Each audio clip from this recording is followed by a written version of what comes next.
السلام علیکم ناظرین۔ ایک مرد اور ایک عورت مہینے میں کتنی دفعہ ہم بستری کرنا چاہتے ہیں، یا ایک مرد اور عورت میں ہم بستری کی خواہش ایک مہینے میں کتنے دفعہ بیدار ہوتی ہے، آج ہم اس ٹاپک پہ بات کریں گے۔ گزارش کروں گی کہ آپ نے ویڈیو کو اختتام تک دیکھنا ہے تاکہ مکمل طور پر آپ کو سمجھ میں آ سکے۔ جب ایک نئے جوڑے کی شادی ہوتی ہے تو نیو کپل میں زیادہ تر طلب ہوتی ہے اور وہ ہر آئے دن ہر دوسرے دن ہم بستری کرتے رہتے ہیں۔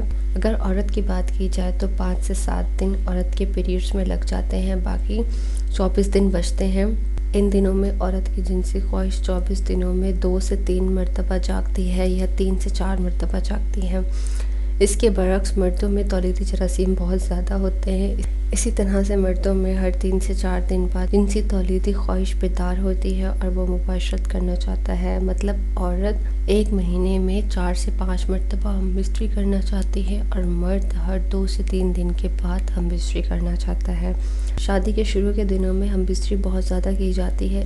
اس کی اہم وجہ یہ ہے کہ بیوی کو پریگننٹ کرنا ہوتا ہے تاکہ بچہ جنم لے سکے، اور یہ ایک کامیاب زندگی کی نشانی ہوتی ہے، اور ہر ایک نیا جوڑا یہی چاہتا ہے کہ جتنی جلدی ہو سکے ان کا بچہ پیدا ہو جائے۔ بار بار ہم بستری اور روزانہ ہم بستری کے کچھ نقصانات بھی ہوتے ہیں، اور نقصان اس صورت میں ہوتے ہیں جب روزانہ کی بنیاد پر ہم بستری کی جاتی ہے اور کثرت سے کی جاتی ہے اور بار بار کی جاتی ہے۔ ایسا کرنا بہت نقصان دہ ثابت ہوتا ہے۔ میاں بیوی کو دونوں کو اپنی صحت کا خاص خیال رکھنا چاہیے۔ ایسا کرنے سے ویکنس بہت زیادہ ہو جاتی ہے، کیلشیم کی کمی بھی ہو جاتی ہے، وٹامنس کی کمی بھی ہو جاتی ہے، کچھ منرلز کی کمی بھی واقع ہو جاتی ہے، عورت میں چڑچڑاپن بھی آ جاتا ہے۔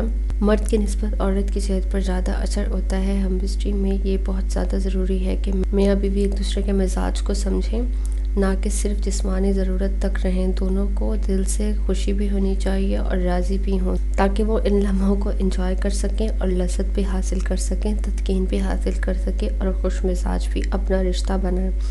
لڑکیاں شادی سے پہلے اس بات سے لا علم ہوتی ہیں کہ ایک خوشحال زندگی کیسے گزاریں، اور ہم جس معاشرے میں رہتے ہیں اس معاشرے میں لڑکیوں کو اس بات کی تعلیم بھی نہیں دی جاتی ہے، اس کے بارے میں بتایا بھی نہیں جاتا ہے کہ شادی کے بعد ایک خوشگوار زندگی کس طرح سے گزارنی چاہیے۔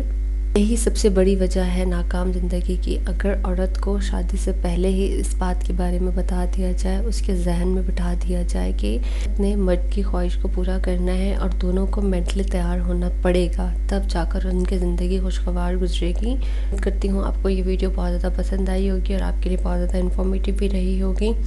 ویڈیو اگر اچھی لگی ہے تو لازمی لائک کر لیجئے، اس کے ساتھ ہی چینل کو بھی ضرور سبسکرائب کر لیجئے، بیل آئیکن پہ تو کلک کرنا مت بھولیے گا۔ جتنا ہو سکے ویڈیو کو آگے سے آگے شیئر کیجئے۔ ملتے ہیں پھر نیکسٹ ویڈیو میں۔ اللہ حافظ۔